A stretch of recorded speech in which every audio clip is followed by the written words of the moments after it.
John, do you want the microphone? I think I have an outdoor voice. Okay. All right, very good. Can everybody hear okay? Yes. Yeah? Okay. All right, good. Welcome to what is now the first in the Lopez Island Historical Society's, let me see if I can get all this out of my mouth, 2022 Speaker Series.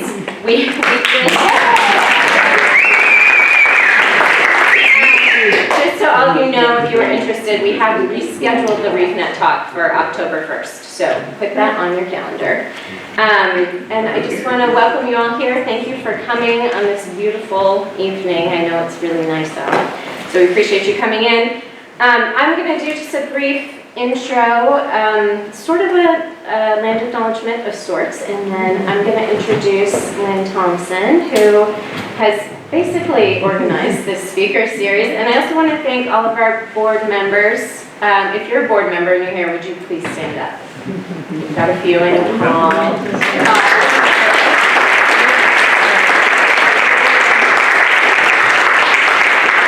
They are a great help in keeping this place running, so we really appreciate it.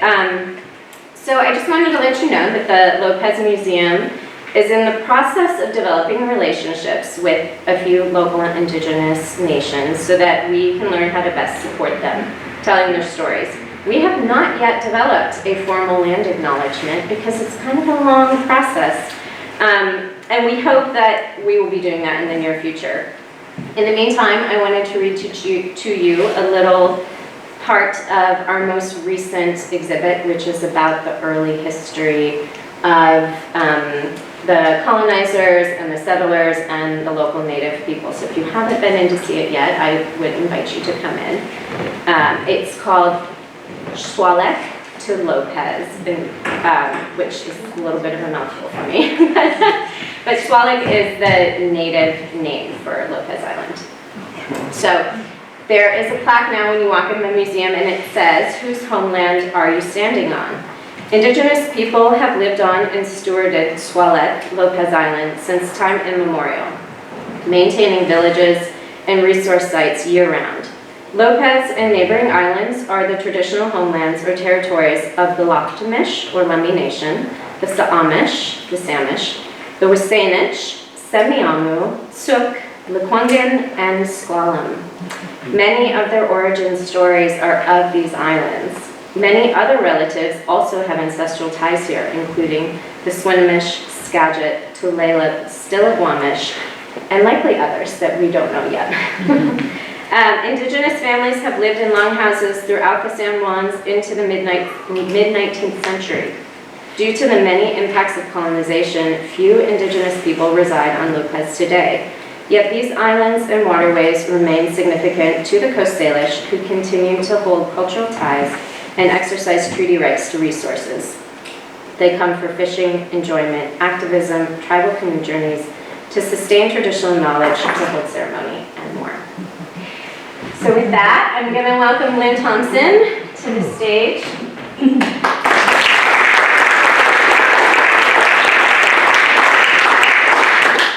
We are delighted to have tonight our speaker, Dr. John Lutz. He is here from the University of British Columbia, where he is a history professor, and he has specialized in Pacific Northwest history, and particularly relationship between the history of indigenous people and settlers who came and changed their lives.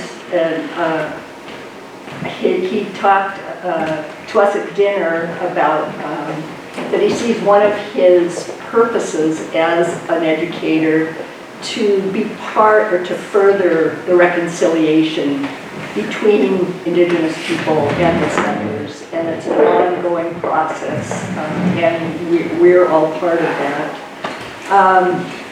He, in addition to teaching, he co-founded an ethnohistory field school 25 years ago with the Osage from the Sotolo Nation in British Columbia, and so he takes his graduate students and colleagues to the Sotolo people and collects oral histories and does projects, whatever they want to to document their history or record their history, their culture, and their traditions. He's the author or editor of several books, including most recently, To Share, Not Surrender, Indigenous and Settler Visions of Treaty Making in the Colonies of Vancouver Island and British Columbia. Dr. Lutz also works with the Songhees and Esquimalt First Nations on treaty rights litigation. Please join me. He also flew by float plane. Seems like it's only 10 miles away, but you have to go down to Seattle and fly back up. And he has to repeat that journey tomorrow too, so we're really grateful for him for making the trip. Thanks.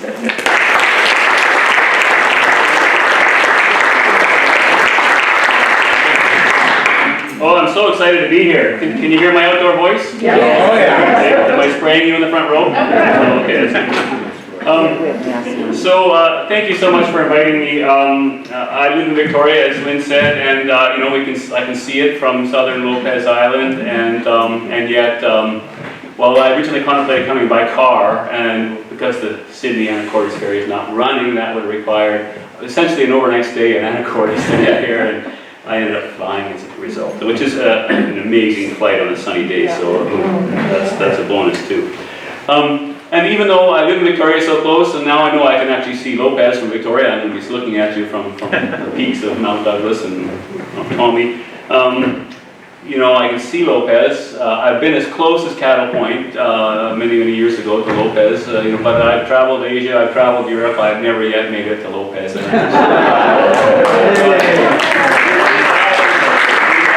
It is a gem, and I want to thank Amy Frost, wherever she is, somewhere here in the room, for inviting me. It's such a treat to be here, and especially thank Lynn Thompson and her husband David, who have been. So I arrived at noon yesterday, and between then and now, they have tried to give me the full Lopez experience. We had coffee at the Lopez Grind, I think, lunch at the Mexican food truck. We bicycled around the South End. Today we kayaked around the South End. Dinner at the Haven. I think the only things I've missed so far is seeing an orca breach and the July 4th fireworks. From the full Lopez experience. So that's been fantastic. So thank you so much. I can't make any predictions about what's going to happen tonight, but I want to let you know that you're very lucky to have this series. And you're really lucky to have the museum board you have, and the folks who put this on. Half of my life, or part of my life, is spent on Salt Spring Island, much larger island, population 12,000 these days. We do not have a summer speaker series, history speaker series like you guys have. You are, I say, I'm not talking about tonight's talk, but in general, you are remarkably lucky to have a speaker series like this. And I've seen the museum, and if you haven't seen the new exhibit, I really encourage you to go and have a look and kind of learn more about the early days and well, right through the whole history of Lopez, which is, you're a small island, and these days you're out of the way. I want to make the point that back in 1792, this was the navel around which the Salish Sea revolved, but today, you're a small place, but the history here is a microcosm of the larger history of the Pacific Northwest, really. I mean, much of the story that I can tell about this place, maybe put it another way, because I'm not an expert on Lopez Island. Much of the story I tell about the Pacific about Salish Sea in 1792 relates directly to Lopez. The two are so closely connected. I want to say that I had a little trouble writing this talk because there's so much I want to say and so much I want to share, and so I've been writing up to the last moment. I was sitting on the back and kind of thinking, well, no, I want to add that, and I'm learning a few things while I'm sitting in the back as well. So we'll see where it goes. I'd like to start, as Amy did, by remembering that we're on the land that we consider our own, I guess, is somebody else's traditional territory. And I'm not aware of all the many First Nations that Amy acknowledged, but the ones that seem very significant to me are the Samish and the Lummi. And the people from Victoria, I know, came over and heavily used San Juan Island as their fishing sites. I'm not sure if they made it all the way that extra hop over not very far over to Lopez. And And I guess, you know, there are reminders of their ancestral presence, even though there are a few Indigenous people on the island today, and, you know, from Canada we use slightly different terminology, and we say Native Americans, we say Native people or Indigenous people. There are reminders all over the landscape. There are shell bins in almost every bay on the island, I'm imagining. I just learned that there are grave mounds in different parts of the island, and so historic graves. From my knowledge of the Victoria area, every bay on this island that has some fresh water would have been a village site at some point in the last 10,000 years. And every bay that you can bring a canoe into that's close to a camas bed, good hunting, or good fishing would have been a seasonal campsite. So, you know, we're living on the territory of landscape that was not just was well used, but used in kind of ways that, different ways than we think about. I've always believed that one of the weaknesses and one of the strengths of North American culture, and I'm including Canada in this, is our mobility as a culture. In contrast to Native Americans who feel firmly attached to where they live, and you know, and some of my First Nations friends really actually get sick when they move away from their homeland. They just cannot live away from their traditional territories. In contrast to that, I think most of us, anyway, speak for myself, think nothing maybe of moving across the country to go to school or to take a job, maybe move to where our kids have relocated. My family moved 8 times before I turned 12, for example, military kid. But most of us will live in different parts of the country in some parts of our life and move around. And that creates a different relationship to the landscape. And so part of the reason I do what I do is I believe that in contrast to Native American societies, if you're totally mobile and you don't put down roots in a place and you don't think that your children and your grandchildren are going to live there, you take care of it in a different way. You don't have the same responsibility to that landscape. And many of us move to a place like Lopez and we felt like we've died and gone to heaven and we want to put our roots down here. And how do we put roots down? Well, my way anyway is to learn about the history of the place. And so I've spent my career teaching local history, if you like, the Pacific Northwest history in the Pacific Northwest. With the idea, though, that by sharing that history and maybe hopefully getting some people who haven't been interested in history before kind of excited about learning more, that you too will feel like that's one way you can put down your roots and kind of make yourself home. And when you feel like it's home and you feel like, you know, your descendants will be here, you take care of it in a different kind of way. So one day, I'll start my story at the Salish Sea. Going back about 20 years ago, I was reading George Vancouver's journal and flipping through it and learning about, you know, his explorations of this area. And I came across a reference to one of his young midshipmen, a man called Thomas Manby, 20 years old when he joined Vancouver's crew in London. And Lamb, who edited the book, said his journal, which hasn't really been published, is in the Beinecke Library in Yale. And so as somebody interested in this kind of stuff, I made a trip to, Amy wants to make sure I'm in the screen here, so I move around here. Should I move left, move right? You're fine. Okay. Don't move, stay still. No, it's okay. So even if I'm not in the picture, the voice carries on. So I made a trip to Yale, and which is a lovely experience in itself, and photocopied the journal. That's how we did things in those days. And Thomas Manby, as it turns out, was not only a very thoughtful journalist who kept a very rich journal, but also, unlike all the other journalists, and we have 6 or 7 from the Vancouver voyage, kept a record of his sexual activities as he traveled. This is a very unique historical document in that regard. And I'm not going to say too much about the sex, but if you have questions after the talk, talk about the sex. I should have put that in the title. Anyway, to write about Thomas and what he saw, I felt like I had to, you know, I'm actually still working on this project 20 years later. It's embarrassing, but I'm kind of trying to see the Salish Sea partly through his eyes. But in order to do that, I want to see what other people saw at the same time. And it turns out that the period between 1790 and 1792 is like an extraordinary, you know, gift to historians and to people interested in indigenous culture, because 1790 is the first time any European ever sailed into what I'll call the Salish Sea, and I'll explain that in a minute. I'm not really using my slides here, am I? So here, there. This is southern Lopez. This is where I was kayaking today. I just wanted to kind of. I was supposed to be there while I was talking about Lopez Island. Well, I'll put up this slide. Yeah, Thomas Manby. Yeah, this is what I do want to talk about. So this is just a representation of a young midshipman, as Thomas Manby was in the 1790s. Didn't look quite so handsome in middle age, but that's the guy.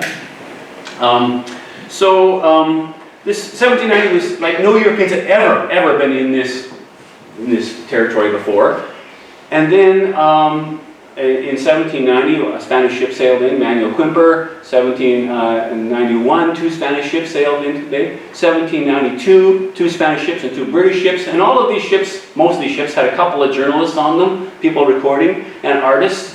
And then after 1792, there were no Europeans came into this territory for another like 30 years. Oh my. So it's like a narrow slice window into the world of Coast Salish culture and indigenous settler relations that we have in this little tiny window that we don't have before and we don't have for a long period after. So it's a remarkable window. So the Salish Sea, I don't know how common you guys use that phrase around here.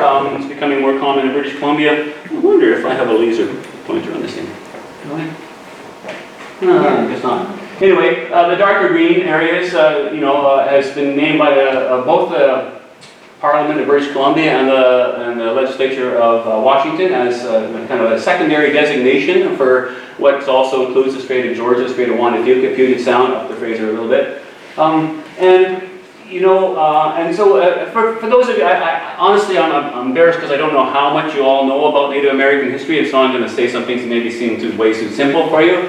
But Coast Salish is a larger term, a generic kind of category that includes the Lummi and all of the folks who live in this kind of territory, all down Puget Sound, up half of Vancouver Island, a little bit up the east coast of Vancouver Island, up the mainland, up to where you see, which for those of you kind of familiar with the fishermen here will know Campbell River and good salmon fishing, so up to about Campbell River on Vancouver Island. So this is all the folks around here, is that true? Yeah, I think that's true. All are part of the Coast Salish linguistic group, share a common culture. They share a lot with the Salish folks who are also across the mountains, and but have a kind of more land-based orientation. So when I talk about Coast Salish, I'm including all the tribes from around this area and on southern Vancouver Island. And so this Salish Sea, if you look at this and you see Lopez Island there, it is in the dead center of the Salish Sea. It is the navel on which the whole thing revolves around. You are the center of the universe here when it comes to the Salish Sea. And I mean that quite seriously. I mean, because this is, can you think of a richer environment for indigenous cultures in terms of the fishing that's available and the camas that's available and all of the kinds of the clams and the world. The first anthropologists who came here, Franz Boas and others, called this the original affluent society because they had so much food wealth that they could harvest their wealth, their food, all they needed for the year in a few months of summer, and then spend the rest of the year kind of in their ceremonial activities and in leisure. This is a very rich world.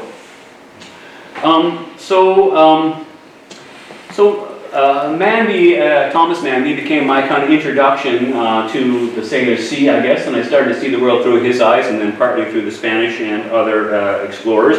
So let's talk about them a little bit. I think I've got, Manuel Quimper came in 1790 and he kind of sailed right up to about Lopez Island and across the mainland. Somehow he missed noticing that Puget Sound was a sound.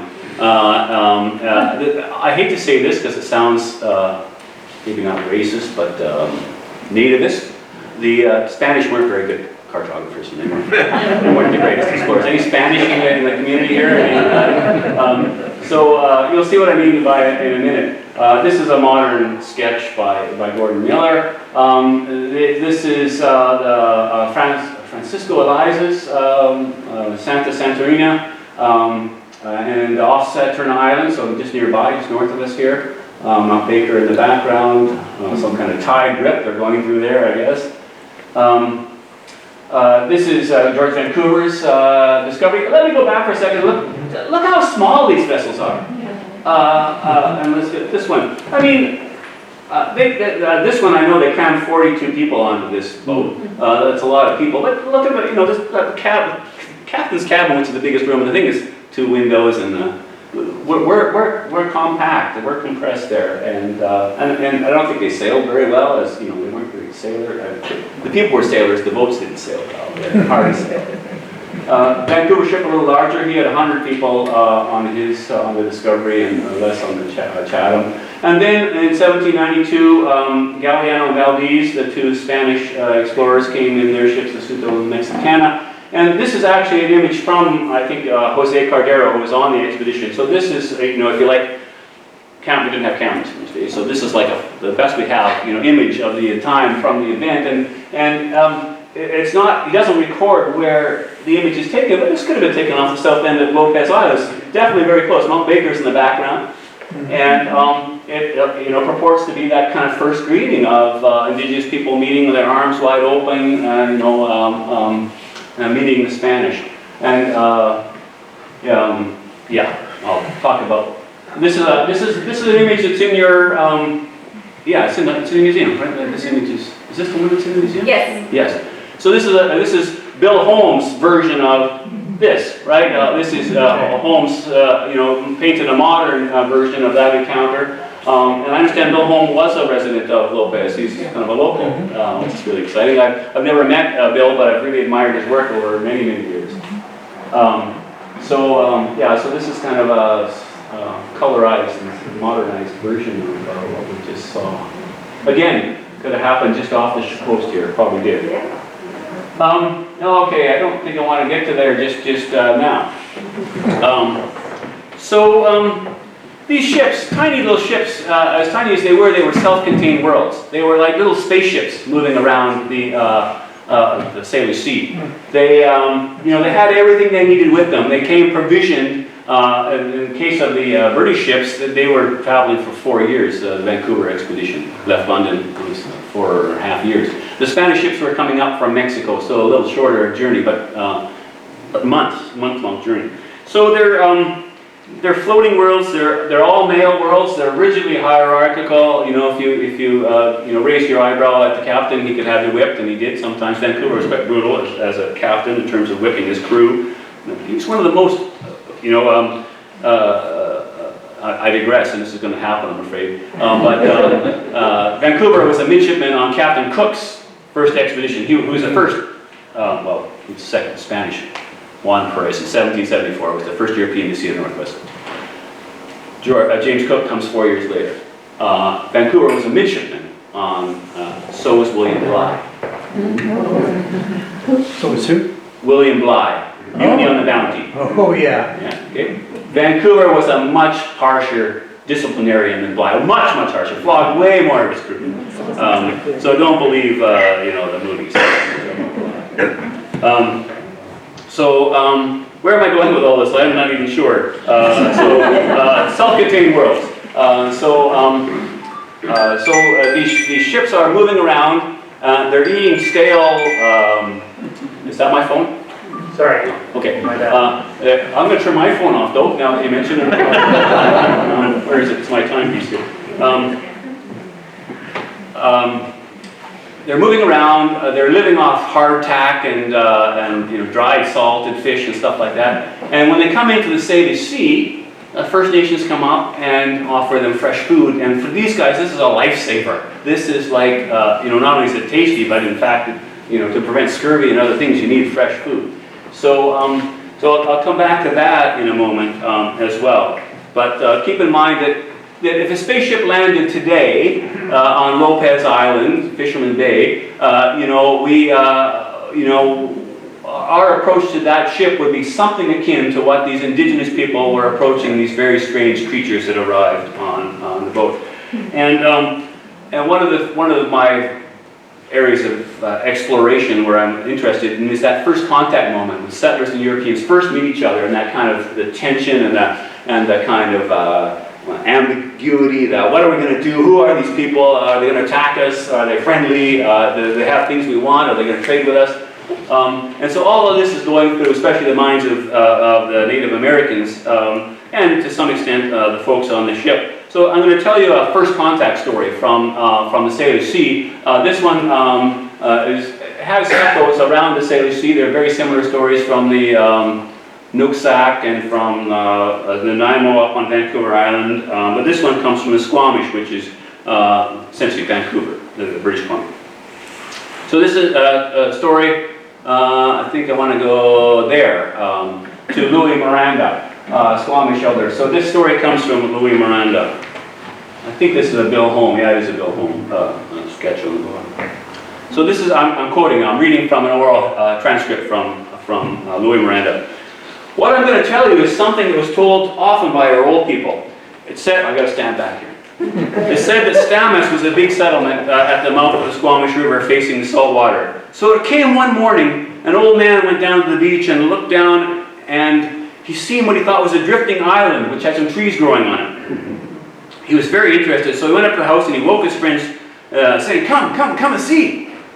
I think there's a floating island out there in the water. I can see way down the sound. So everyone gets up and rushes down to the ocean. And immediately they sent a runner up the Squamish River to get all the Squamish to come down. So when all the men from the river, up the river came to arrive at Stammes, they got into the canoes and they paddled out to sea. And they saw it wasn't an island, but a very big canoe was anchored there. Well, they were looking at it. And a person came to the side of the canoe and he was looking at them. And it was not long before several men appeared. And the Indians kept looking at them. And some of them said, they are dead people. Look how white they are. Only their faces are showing. They're wrapped up in their burial shrouds. That's why only their faces are showing. Well, the so-called dead people looked at the Indians, and the Indians done the same. They're looking back and forth. You know, we see the back of this character. Puzzled look on his face, probably. Then the Indians seen one of the so-called dead people walking to the side of the big canoe, and they thought he was breathing fire, for smoke was coming out of his mouth. The so-called dead people looked at the Indians, and the Indians looked at them. And then finally the one who was eating fire, he was smoking a pipe probably, and blowing out smoke from his mouth, started to talk and motioned them to come over and come aboard. The Indians didn't move. They were afraid to go in the big canoe. And again, the smoke blower. Well, one of the warriors said, I'm not afraid to go aboard. So the canoes went up close. And the ladder was hanging down the side. I'm starting to speed this up and extemporize a little bit here. The rest of the men followed up soon. So as all the Indians were aboard, the fire eater and the smoke blower stuck out his hand. The Indians said, look, he wants to cut, which is a game they played to pull a middle finger of somebody's middle finger. You try to grab their hand and pull their middle finger. And so the Indians kind of tried to do this, and the smoke blower waved them, the first one away, and the second one spat on his hand, was ready to do the count thing, and waved him away. He waved all the people away till they got to the last person, so I'm back to the text here. So that went on until there was only one more Indian, and he was the strongest of this game. So I guess the smoke blower thought that this was the Indian way of greeting, so he stuck out his hand, and right away the Indian grabbed his middle joint and filled full of finger and pulled it out of the joint. So the Indian said, they can't be dead people, for look, they hurt when you pull their fingers. So the Indians prepared to leave and got into their canoes, and while they're doing that, the dead people, the so-called dead people, lowered 2 kegs and some boxes aboard the canoes. So the Indians headed to Squamish, arriving there. All of the people came down to meet the man who went out to see the floating ship. And after being told what happened, they packed the gifts up to the big house. And barrel one, the first barrel was open, and what they saw they thought was hair oil. So all the children and the men and women put the supposed oil on their hair and on their face. But then it started to dry. It was molasses. Their hair became stiff and their faces tightened up, so they ran for the water and washed their heads and their faces. So they said, this is no good, and they poured it out. So the next thing, they opened the big boxes. They saw were just the things the women needed for spinning wheels on a stick for spinning mountain oil, making blankets. And I'm presuming these were pilot biscuits, probably about this size, like the dried biscuits that the sailors packed with them. But they were round and white. That part I know. So the children used them for toys, and the women used them to help spin the spindle world. And they opened another box and found lots of shiny things. The women took these and used them for decorations. The children used the buttons for decorations. And the last barrel they opened, the Indians remembered when this barrel was lowered into the canoe, the smoke blower made motions as for them to drink. So when the barrel was opened, they started to drink. And when they got drunk, they didn't know what was happening. The earth started spinning. They tried to walk. They would stagger, and they got sick. And so they decided what they drank was no good. So they spilled it out. And that's what I have to tell you. Where the big canoe was anchored is called Wolitum, a word for white people, which also means the hungry people. That's Louis Miranda's story. I'm going to come back to his word for white people, the hungry people. I'm going to come back to that in a minute. But I want to tell I've been reorganizing my talk and my slides. I'm going to go back here now to another encounter which happened in Burrard Inlet, which is very close. Here we see Point Grey, which is where UBC is located in Vancouver on the right. I don't know if you can see it from the back, but anyway, that's the inlet on the right, Burrard Inlet. And Squamish would be just at the top of the sound there, north of the sound. So this is George Vancouver's description of his first meeting with the Musqueam, with the people of Vancouver. So this is from Vancouver's log, and I'm quoting again. Here we were met by about 50 Indians in canoes who conducted themselves with great decorum and civility, presenting us with several fish, cooked and undressed, I guess meaning gutted, of a sort resembling smelt, so maybe they were herring. These good people, I should try and affect the British accent, these good people, but I don't do that very well. Finding we're inclined to make some return for their hospitality, showed much understanding in preferring iron to copper. The major part of the canoes twice paddled forward and assembled before us, and each time a conference was held. And I've read all kinds of accounts of First Nations, and this is very common. The head of the village, the chief or whatever, would come out and stand up in the canoe and kind of probably give a welcome speech or maybe tell about why he was chief and his prerogatives, or maybe asking them what they're doing. I don't know, we don't know what the chief was saying, but it was all done in very formal fashion, and often eagle down was scattered, and so something like this is happening in front of Vancouver. Each time a conference was held. The subject matter, which remained a profound secret to us, did not appear to be of an unfriendly nature, as they soon returned and if possible expressed additional cordiality and respect. They possessed no European commodities or trinkets, excepting some rude ornaments apparently made from sheet copper. The circumstance and the general tenor of their behavior gave us reason to conclude that we were the first white people from a civilized country that they had yet seen. That's Vancouver. Yeah, there we are. That's a picture, George. And this is August Jack Castellano, an elder of the Capilano First Nation. And I'm just going to read you his encounter. It'll sound, you'll hear some echoes from the last one. Old people say Indians see for ship. They think of an island with 3 dead trees. Maybe a schooner, might be a sloop, 2 masts and a bowsprit, sails tied up. Indian braves in about 20 canoes go down the Squamish River, go see, get near, see men on island. Men have black clothes with a high hat pointing coming to a point at the top. White men give Indians ship biscuit. Indian not know what biscuit for. Before white mans come, Indians have little balls, not very big, roll them along the ground, shot at them with bow and arrow for practice, teach young Indians so not to miss deer. Indian didn't know a ship biscuit good to eat, so roll them along the ground like practice balls, shoot at them, break them up. The white man's on a schooner gave molasses, same time biscuit. Indian not know what it of, so Indian rub on legs for medicine. You know, Indians sit on legs for a long time in the canoes. Legs get stiff. This is kind of like David and I in a canoe today, the kayak today. Rub molasses on legs, make stiffness not so bad. But molasses stick legs to the bottom of the canoe. So there are a couple of parallels in these kind of indigenous accounts and the European accounts, but I think what's more striking to me, probably to you, is the differences, how different these two stories of the same event are. The Musqueam, Squamish were engaged in a ritual greeting, and Vancouver was really happy to get some fresh fish that supplement their dried fruit diet. The explorers were surveying and anxious to kind of get on with things. The indigenous people were welcoming this kind of strange canoe, perhaps Other accounts have called them, they thought they might be their ancestors returning from the dead. So of course you want to treat those with respect.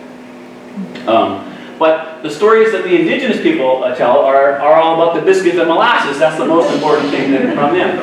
And it's tempting to think maybe this is kind of a self-deprecating joke that indigenous people are telling and kind of entertaining white people with these jokes. But to me there's a kind of a serious theme embedded in the notion that what was molasses and biscuits on the ship became ointment or something else when it moved off the ship. And this is kind of and to me this is actually at the heart of so many of the questions that I explore as an historian. And the point I want to make is that exchange, when I exchange something with you, and especially cross-culturally, when something crosses the border of a gunnel of a canoe or a ship, it's not just an exchange happens, the meaning of that item changes. And so, this is clearly happening with the biscuits, but think about the beaver pelts that the Hudson's Bay Company was so anxious to obtain.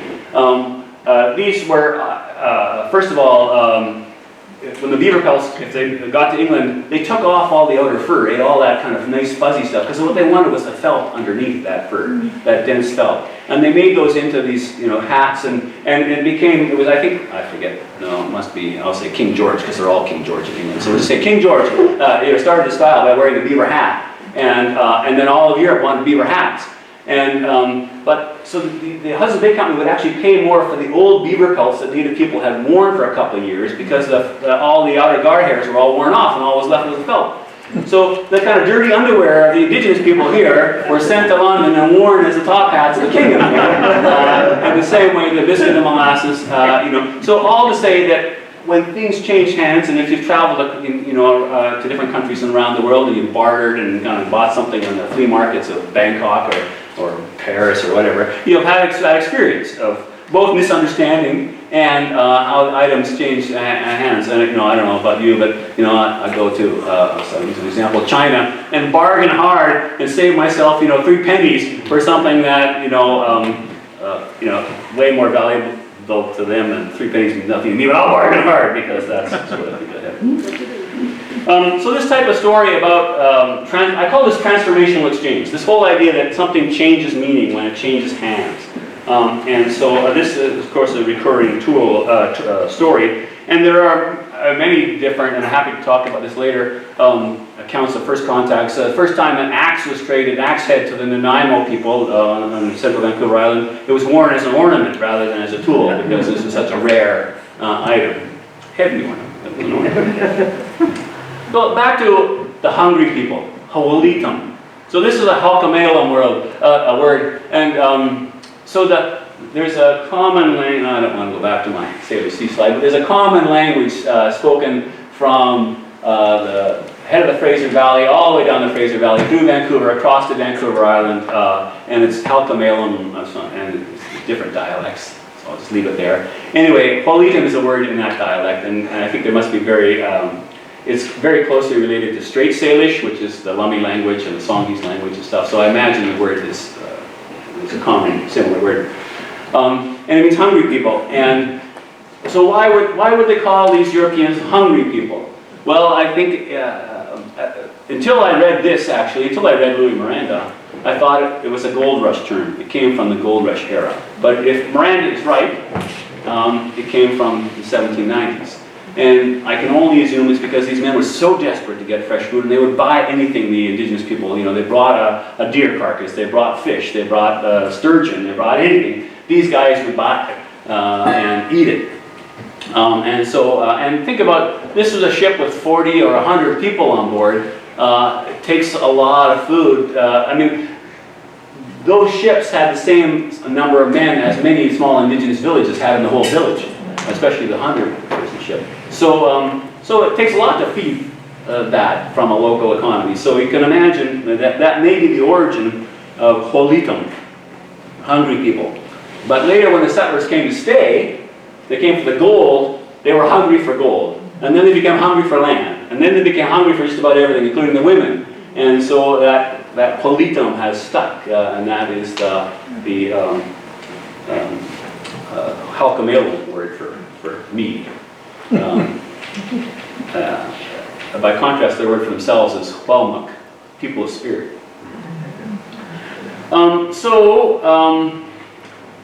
Back to the Salish Sea in 1792. So exchange, transformational exchange. Just a couple of slides actually. This is contemporary paintings from Captain Vancouver's arrival at Friendly Cove on the west coast of Vancouver Island, painted by John Weber. A couple of details there. So what were the Europeans here for? Well, they're here for a couple of reasons, but I think the main purpose was to really figure out whether there was a route to the Atlantic through North America, whether they could find, or probably put it another way, they could find a route to Asia through America. And so they were looking for the Northwest Passage, or the Straits of Anian, as early cartographers called it. And so this opening of the Strait of Juan de Fuca, it was a promising story, and again I could diverge in stories about Straits of Anian, but I'll keep to my storyline. But this is a map produced by Quimper. So the Strait of Juan de Fuca, you can see Cape Flattery up on the left-hand side, and you can see that he didn't do a great job. I kind of missed a couple of important openings, and this is this is 1790. 1791, we have the two Spanish, Eliza and Narvaez, and they're more adventurous. And this is I'm going to show two versions of the map, but you can see, I thought I bought this thing to have a laser printer. Oh, I just turned it off. Okay, it's not the right one. No, it's not the right one either. Just turned off my slides. No, I just ruined the whole thing. Oh no, now we've got the dreaded hourglass. What does that mean? Now they inputted to see some input button or a source button. Huh. How can I ruin my own slideshow? There we go. I won't push any more buttons. I'm not looking for any laser printers. Yeah, so this is a detail of that last one. I'm not sure why we have this little creature on this. Oh, there it is. So this is the 1791, and so you can see they haven't quite figured out Puget Sound, but they got Bellingham Bay, and you can sort of think they gave up on the San Juans, right? Like it's just too complicated to sort that out. We don't have enough time to sort that out. So Lopez is looking rather large there, and that's. And you can see my homeland, Puente de San Gonzalo, which is Gonzales Point today in Victoria, which is actually what we call it still. So so partly they were trying to do a map and figure out. And if the Spanish were looking for all the possible routes to Asia and missed Puget Sound, that's kind of a sad cartographic story. But so Vancouver doing a much better job. So Vancouver. This is the Vancouver map from 1792, also 1792, and you can see that they've done a pretty damn good job of Puget Sound. Not so good of the San Juan Islands, though. They sort of gave up on the complexity of, and imagine, they have these two big sailing ships, which they can't maneuver through these waters, and then they send out the longboats every day with the guys rowing and sailing when they can, they were interested in the mainland to find out whether there was any routes to Asia, and so this is following up the Gulf of Georgia up to the top of Johnson Strait, and you can see they went all the way down those long, terribly long inlets, Howe Sound, Jervis Inlet, and so on. So no, they did a good job, but they didn't really pay any attention to the Vancouver Island side. And yeah, if you look in the Canal de Haro there, they don't even. It's sketchy. That's what they were after. In the Manby Diary, there's this moment though where he's out in he's a midshipman, so he's kind of in charge of the crew that's out there rowing and surveying and setting up survey stations and things like that. And they look up from their rowing one day in June 1792. So what are we? That's 230 years ago, June, like right now. And they see a strange ship. So these are these guys who are now. By this time, they're about 8 months out from England, haven't seen a European ship in most of those 8 months since they left tip of South Africa. And there's a European ship there. And it's the Galeano Valdez, it's the Pseudo Mexicana, who left Mexico no coordination between these two nations. The chances that they would meet and see each other in the Salish Sea are like 1 in 10 billion. They left different times, they weren't planning to be here at the same time. They could have easily been on the other side of the Harrow Strait from each other and never seen each other. But just by pure chance, they were here at the same time and they saw each other. And Spain and Britain are historically at war with each other. And you would think then that, you know, things might go a little awry. But no, the Spanish invited the British aboard, offered them a drink, and the two nations agreed to cooperate on the mapping. And Vancouver shared his much better maps with the Spanish, and they shared the stuff that they had done.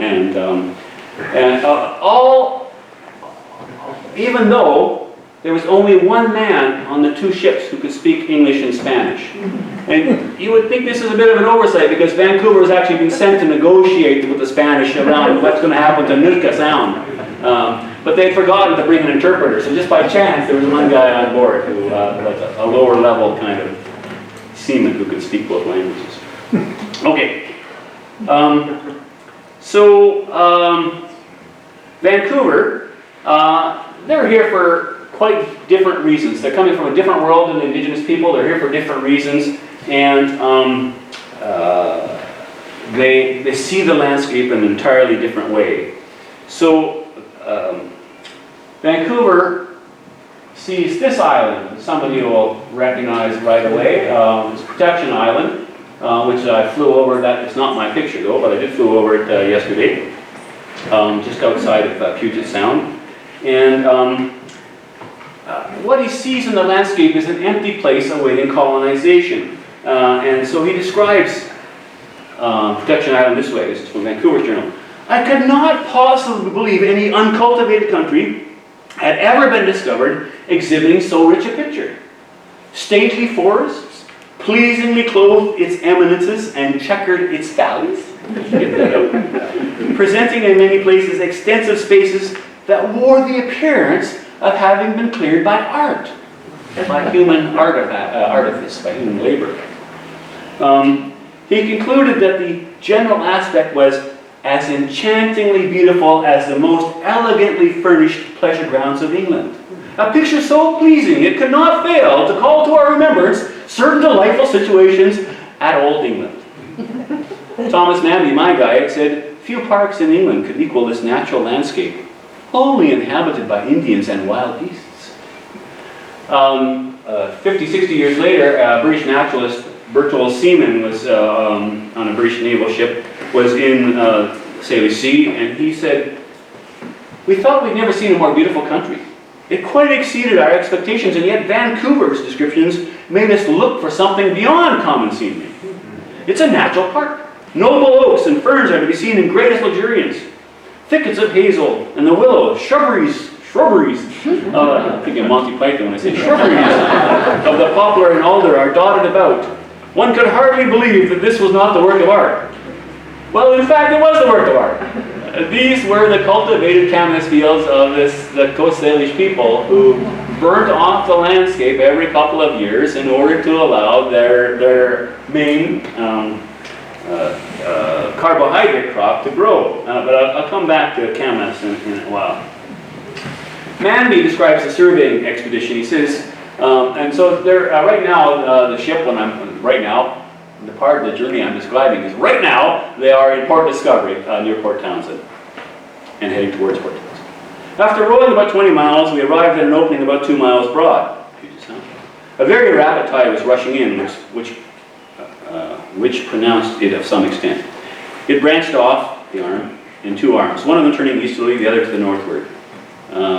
These are details you don't have to know, but surrounded by a land beautifully decorated by the hand of chance. On a green fertile bank we landed to dine, where Captain Vancouver named it Port Townsend in honor of the noble Marquis, my sincere friend. Now here we are, Port Townsend. This is from the exhibition, Vancouver's exhibition. This is kind of a pencil sketch by John Sykes. So not the finest piece of art, but it was done at the time. Now here's the Norval Marquis, Lord Townsend. So where was I? Captain Vancouver named it Port Townsend in honor of the Norval Marquis, my sincere and long-known friend. Few parks can boast of superior prospects that was observed in this uninhabited spot. it was not uninhabited. The lawn on which we eat our repast showed the fertility of the soil by a rich carpeting of grass and clover. I'm still quoting now from Thomas Mann.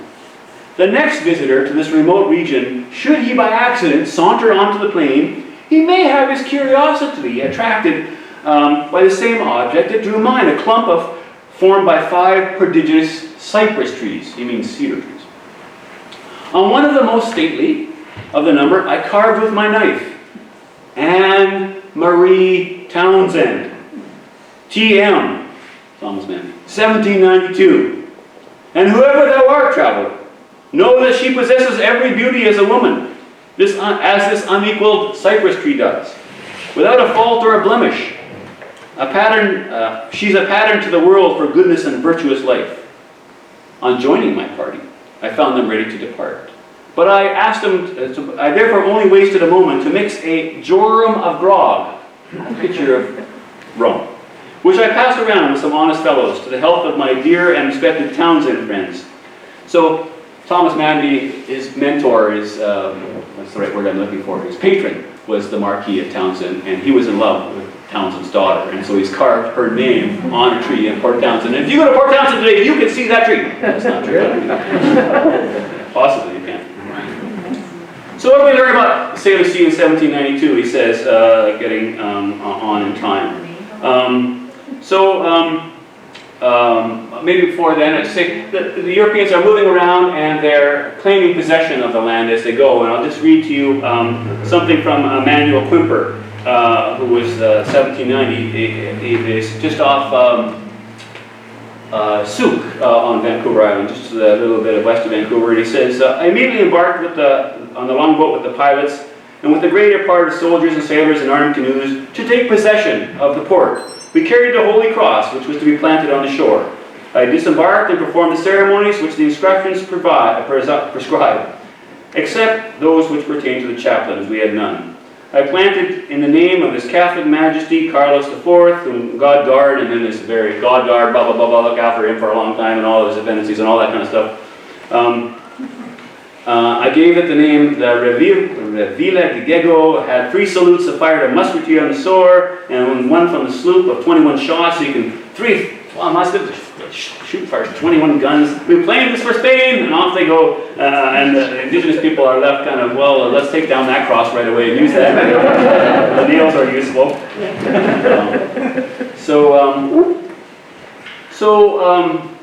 I'm rambling on, but I want to kind of get to what did the Salish Sea look like in 1792. And we have some paintings from the era, and we have all these wonderful worded pictures. So this is a painting was by William Alexander. It was on the exhibit at Port Townsend, and Vancouver and his crew were totally mystified by, you only see 3, but there were 4 of these long towers, and they puzzled over them for a long time and didn't know what they were, and away they sailed because they never figured it out. Later on, we learned that, in fact, the Native Americans at night would run nets up these posts when there were ducks in the bay, and they would frighten the ducks into the net. The ducks would get stuck in the net. They drop the net, and they have hundreds of ducks to eat for supper for some time. So we learn a bit about that. Manby writes, we often saw a canoe, now they're in Puget Sound, sometimes 2 or 3. All our endeavors could not bring them near us. They paddled away with all possible speed. Can't imagine why, 100 men in an armed gunboat coming up in your neighborhood. When first seen, they were generally fishing or hunting seal. In rowing along the shore, we popped on a small party digging clams at low water. The whole flew into the woods and wouldn't return while we remained there.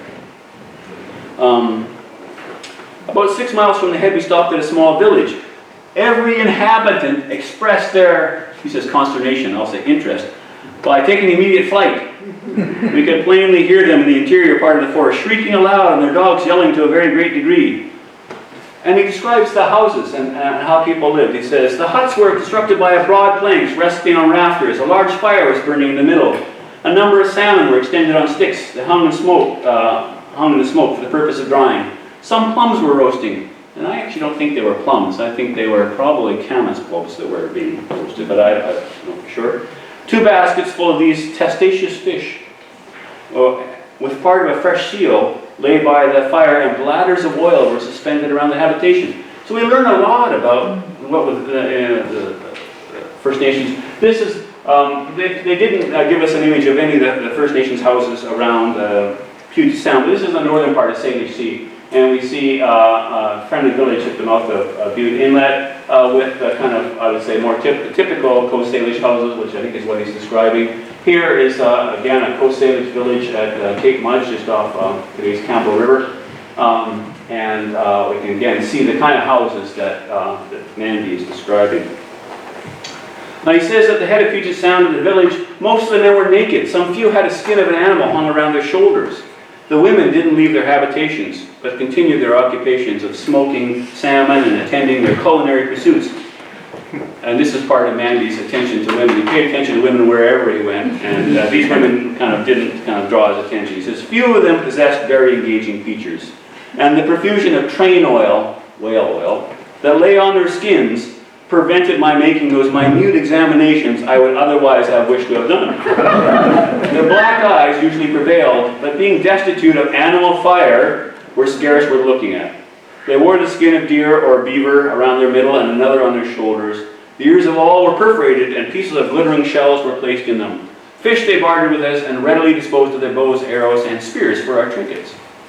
So Mandy has kind of introduced us to the people of the Salish Sea, and I'm going to kind of quickly show a couple of images of the people he met. But here, I just want to show you the top image is a detail of the Coast Salish houses and all the people around kind of wearing the clothes he described. But it's the British sailors that I want to draw your attention to. So this is what they looked like in 1792. These are the British sailors. I'm going to show you some Spanish sailors in a minute.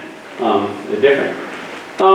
Quimper meets these two amazing indigenous people. The man is the chief of, he's the Makah chief actually, he's not Salish probably, he's Nuchalna. His name, they give it as Tebekus, but we know him as Tatush, and his wife. And they help ride with Quimper from Makah down to Victoria actually, to Esquimalt Harbor. And they tell him stories.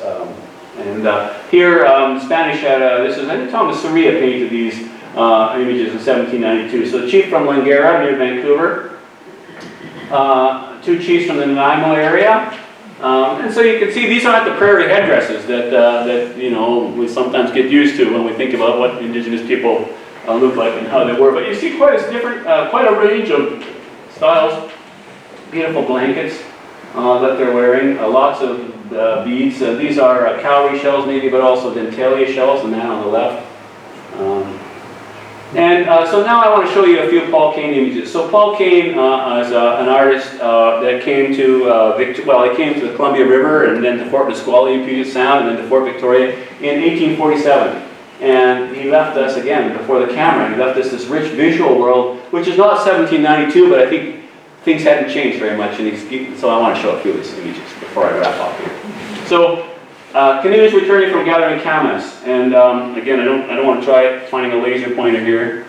I'm going to blind myself when I finally find it.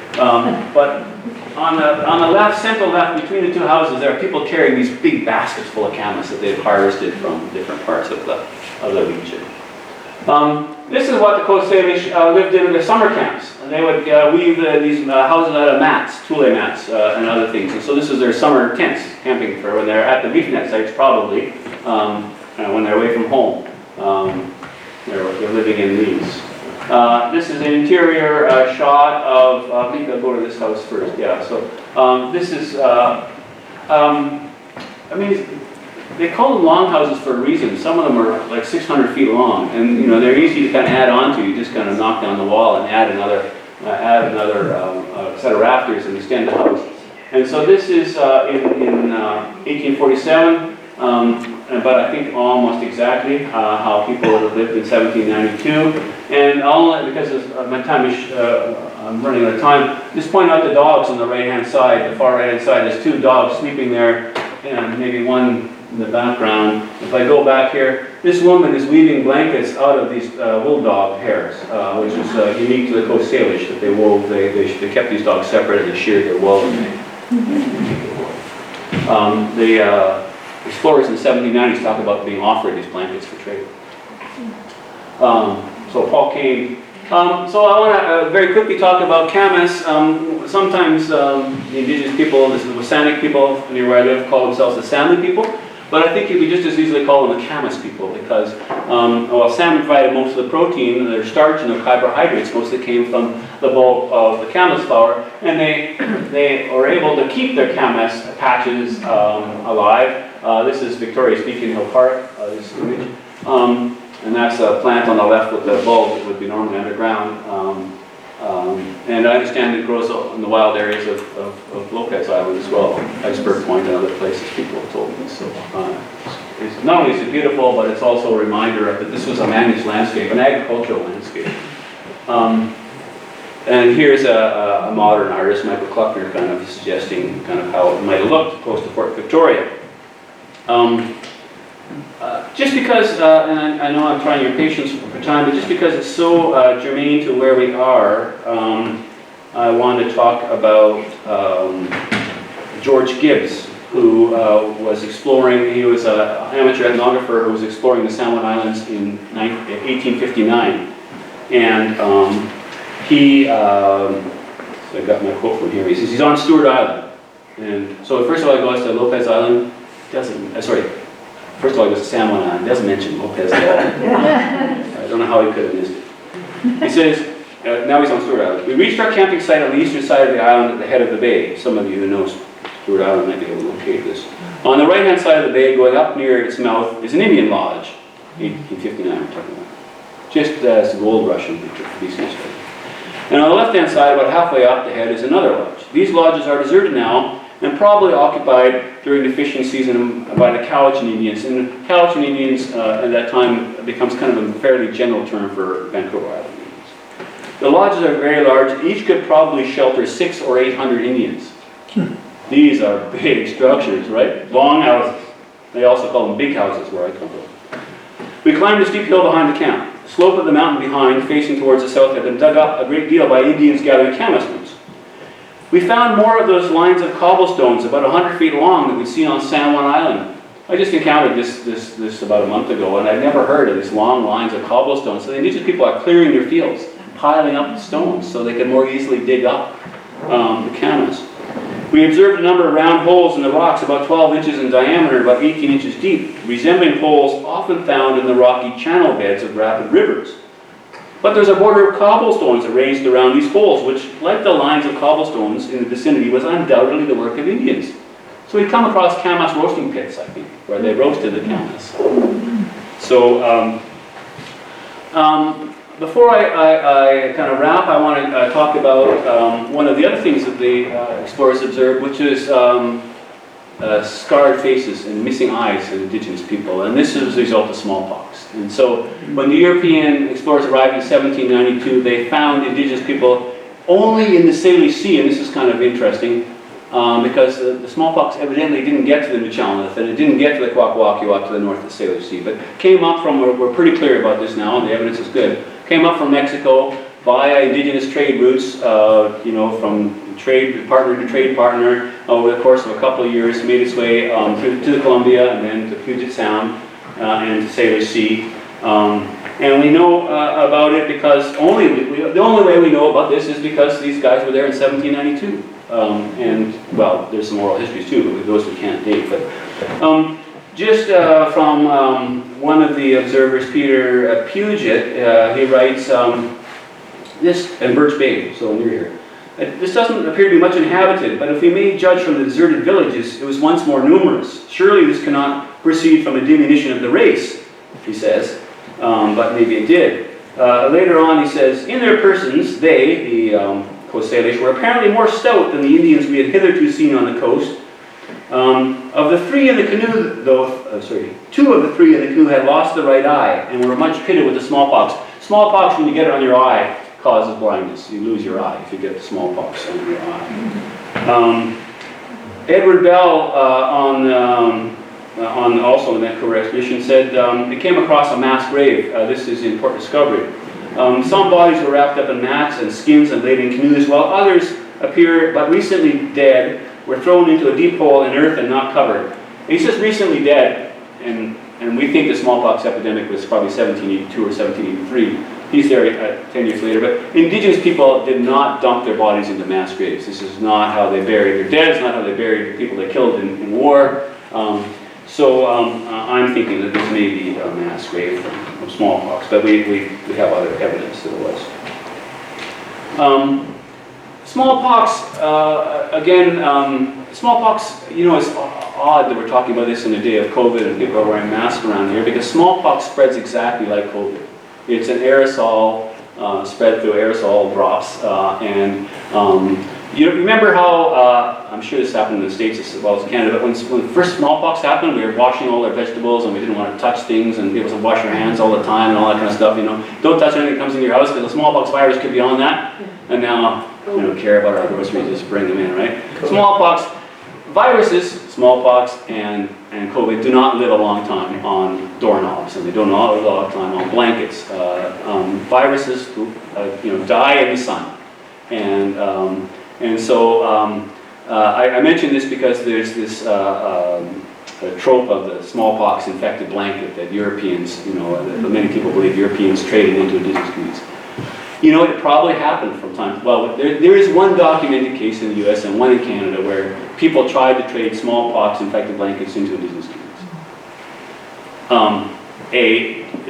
It's a terrible way to try and spread smallpox because it doesn't live on blankets very long. And B, if you have a smallpox infected blanket in your hand, it means there's a smallpox all around you, and people are likely to get it more likely from aerosol infections from somebody who has it than it is from the smallpox blanket. So, having said that, I also know of many cases where Europeans would take a glass of water and say, in this jar I have smallpox. And if you don't do what I say, I'm going to open this jar and give you smallpox. So, when Europeans say that, and then smallpox comes sometime later, it's clear to the Europeans who have, in their view, have bought it. I want to wrap with one or two more slides. This is a deserted village in the Gulf of Georgia, also by Alexander Williams. So maybe talking about maybe it's a result of smallpox, maybe it's a result of war. We don't know. Sorry, I'm going on. And so we have the little guys. Yeah. Sorry. Okay. This is an image of a couple of First Nations images of what smallpox looks like, and there's a DNA of smallpox. And there's a hide carving of a man with pockmarked face, a European man, actually. It's a mask of a European, but it just makes me think of smallpox. The other thing that these observers noted, though, that this wasn't necessarily a peaceful world of peace and harmony, and Paul Kane paints this image of a macaw raid on the Clallam at what's now Port Angeles. And it's a reminder that although indigenous people lived in harmony with nature, they didn't necessarily live in harmony with each other. And that I didn't read you the accounts, but Vancouver and his expedition also come across heads on stakes that had been decapitated by war parties that had gone and raided their neighbors or neighbors down and brought the heads back, which was a traditional way of showing your victory. So just to conclude, we have this remarkable window into the Salish Sea in these 2 years, 1790, the 2 years, 1790, 1792. But all the records we have are this come down to us, except for a few oral histories about the smallpox epidemic, which we have a hard time knowing which epidemic it was, because there were several. They all come to us through Europeans. And these Europeans were the eyes of Europe, and they were looking at this landscape and recording this landscape for their own purposes. And they were, in a way, cartographically, through the maps, and textually, through their journals, emptying out the landscape and kind of preparing. You remember how Manby said, this uninhabited landscape, and there's parklands, and just like the pleasure grounds of Europe. They're emptying the land in the minds of Europe. And think about this. The only thing Europe knew about the Salish Sea in 1792, the only words they knew, came from these 9 observers whose accounts were transmitted through their eyes to Europe. They described a world of wonders in some cases. They described a world of beauty. They described the world that was clearly occupied, because they mentioned the indigenous people and they described them, but not occupied in a way that would somehow inhibit European occupation. They described a land that was desirable for colonization. And they laid the foundation for the British and later American occupation, and we are the inheritors of that, those imperial ties. And they moved into an indigenous territory that was starting to suffer a series of demographic collapses. So the smallpox epidemic of 1782, probably, we only can guess, because smallpox, like COVID, has different levels of virulence, and so some, are more devastating than others. But we'll say, based on kind of more modern studies, 30% mortality rate, probably a minimal rate for kind of what we'll call virgin population that has never been infected with exposed smallpox. Think about how devastating that is. 3 in 10 people, so that would be about, in this room, it's about everybody on this side would not make it home tonight if that happened, right? And it would disproportionately affect the elders, who, I think in our society, elders are very important, and we carry lots of wisdom. So I don't want to denigrate our society, but for the First Nations, they really think that elders, they actually respect elders for that. And so the loss was devastating, but every generation there'd be a new round of smallpox, and then measles, and then influenza, and then other diseases. Malaria even comes to the coast briefly and does a devastating thing. So I am confident about this fact, that the population of Puget Sound population, the Pacific Northwest indigenous population, fell by at least 90% over this decade, or the century rather, over the century, maybe 95%. I mean, we're looking at a period of demographic collapse, and Europeans are finding these empty landscapes that look like the pleasure grounds of Europe and moving into them and thinking nothing of it. So today we have the challenge of living in a wealthy society, and I'm referring more to the Canadian context than the American context, but we live in a wealthy society, but Indigenous people in Canada anyway have about 50% of the average annual income of all Canadians, and they score way worse on almost all the indexes of health and longevity and birth mortality and all the kinds of indexes you can think of. So we live in a wealthy society, and we live on the land that was once provided the wealth for the original wealthy population, the original leisure classes. And so I think as part of my job of telling this history is to kind of let people know the history of this and kind of prepare the ground, if you like, for reconciliation with the original owners of this.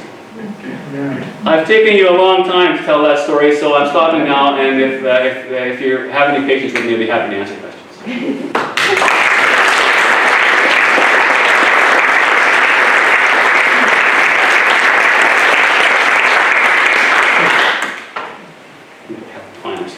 Thank you. There we are.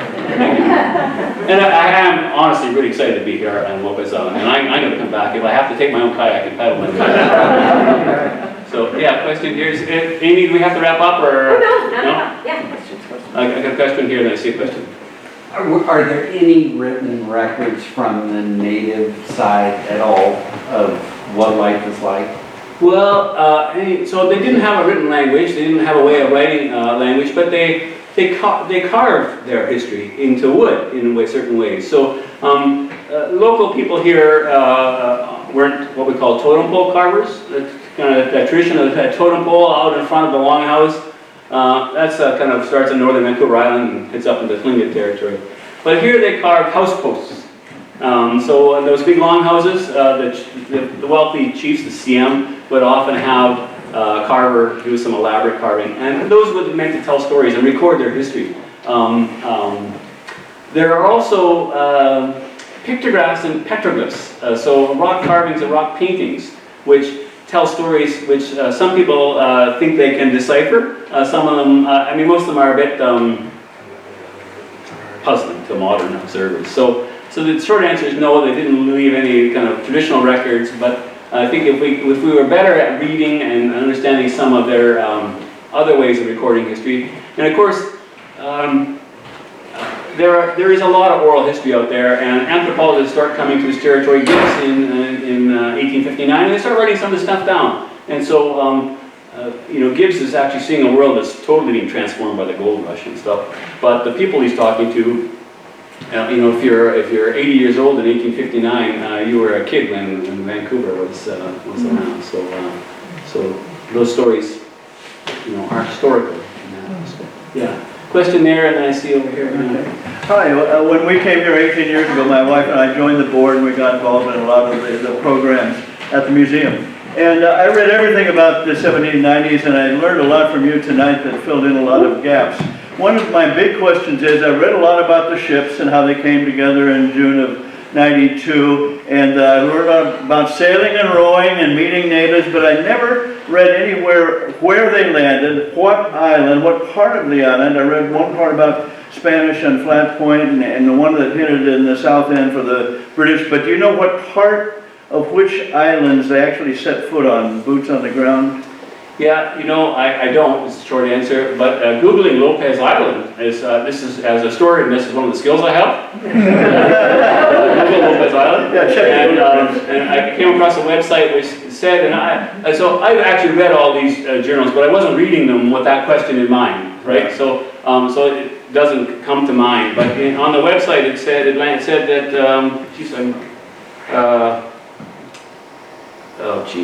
I'm forgetting the names of some of your points, but both on the South Island, both, what's the bay on the South Island? There's a couple of bays on the South Island. It was in Watmouth. What's that? Watmouth. So, Yeah, and Bill Holmes says, when he did that picture, yeah. he says that it's Watmouth, so if you go and check out the picture, it does fit the...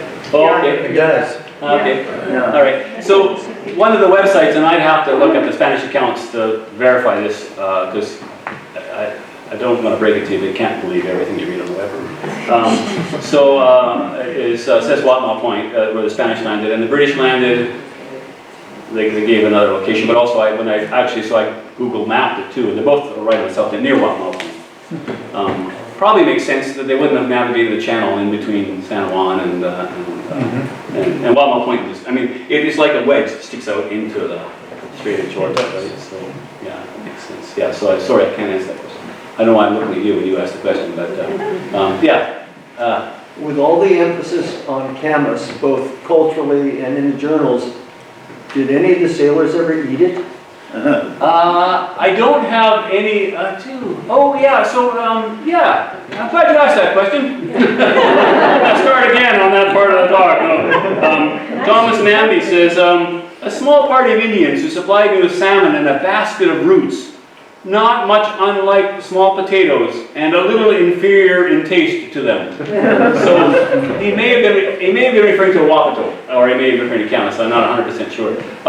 I know though that in 1820s, and when the Hudson's Bay Company is starting to set up and stuff here, and Father de Smet arrives, I think in the 1840s, a Jesuit priest, he says he really liked the Camas. He said it tasted like a roasted pear, but he said it produces awful flatulence.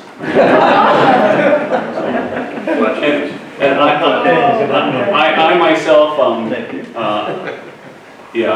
quickly tell. I tried to cook Camas back in my youth. I dug it up, and it's hard to dig up. I admire those indigenous women because I broke a couple of trowels trying to dig it up. And then traditionally you pit cook it for 12 or 24 hours. So you dig a pit and you build a fire and then you let it burn down and you put the leaves on it and put the Camas on it, you put more leaves and you cover it and you let it steam. And that apparently allows the starch in there to turn to sugar. I didn't do that, I boiled it. And then I microwaved it. and it tasted terrible, like wallpaper taste. So, yeah, so I've tried them. And I have had the pit cook once, with the First Nations pit cook. And I think I agree with Mandy, actually, inferior to potatoes, but maybe they weren't perfectly good. Yeah. We saying that this smallpox decimated the population where, I didn't quite understand, had this happened by 1792 that explorers were seeing a decimated population? They were. So they're seeing a population and describing only in the Salish Sea. So this is interesting. They don't say it in Friendly Cove, and they don't see smallpox up on, once you get north of Johnson Strait into that really constricted part between Vancouver Island and the mainland. Just here. And they talk about deserted villages, and they talk about pockmarked faces in 1792. And we think from other sources that this is part of an epidemic that starts in Mexico City probably in 1778, and by 1782 it's here in the Pacific Northwest. It's on the prairies as well. It's it's a continent-wide epidemic. And the timing is coincidental with the arrival of Cook in 1778. I mean, it seems so likely that it could have come by sea on these ships, but I don't think that's actually what happened. The evidence is good the other way. So, but then, we know that there was an epidemic in 1804, there's an epidemic in the 1830s, there's an epidemic in 1853, there's an epidemic in 1862, and then after 1862, smallpox is around, but becomes more endemic. It pops up in smaller cases, mostly in First Nations communities, but also in settler communities.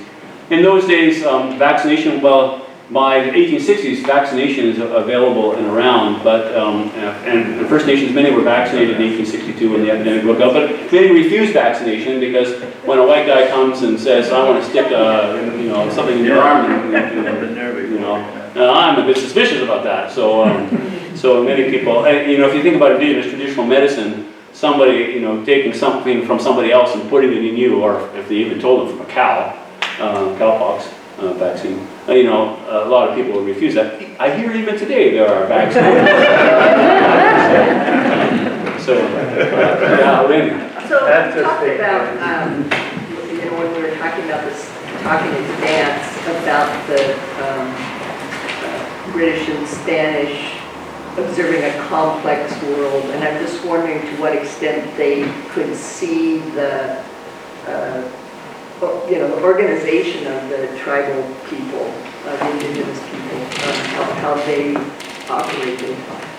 Yeah, some of them are quite thoughtful. Of course, there's a range of observers too, right? Some are very thoughtful, some less thoughtful.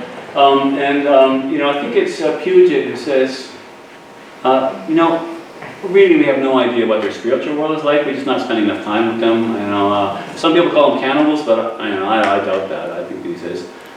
It's interesting that the indigenous people thought the Europeans were cannibals because they often thought that molasses was blood and biscuits were bones and various things. So, and there's one point where Vancouver is actually on it's not Vancouver, but its crew is on the shore of Puget Sound, and they offer some meat to indigenous people, and it becomes clear that indigenous people think they're offering them human meat. So, indigenous people are thinking these guys are cannibals, and a lot of the Europeans are thinking those guys are cannibals. The one thing they did notice is they were surprised that there was really, they said they have no superior chiefs among them. And they were a bit surprised because they come from a very hard society, and in Coast Salish society, every family had a head, but that person, wasn't kind of a boss. He was a respected elder who gave advice, and he could take it or often leave it. And so they were puzzled by that fact that when they were on the West Coast, they found leaders like McQuina and Tatoosh, who we saw a picture of, who actually had some kind of authority over the neighboring tribes. And that seemed more, they could recognize that as more kind of European.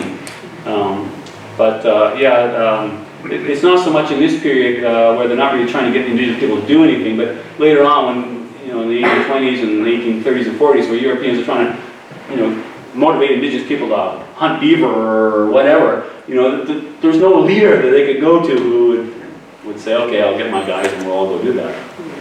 So, so that's about all. They were very interested in gender roles and kind of talked a little bit about what men did and what women did. And of course, Manby was trying to hook up with the women. But, I think he was unsuccessful in the Salish Sea, frustrated in the Salish Sea in ways he wasn't elsewhere. I hope that answers that question. I think I've exhausted you, so this is a good moment to say thank you for being such a great audience. It's been a lovely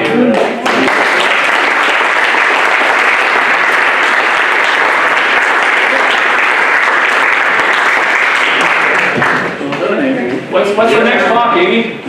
The next talk is actually not until September. Okay. So we have, right? Isn't that right? August 20th, we're having Ian Lang talk about dinosaurs at the museum, actually. Not dinosaurs, prehistoric animals.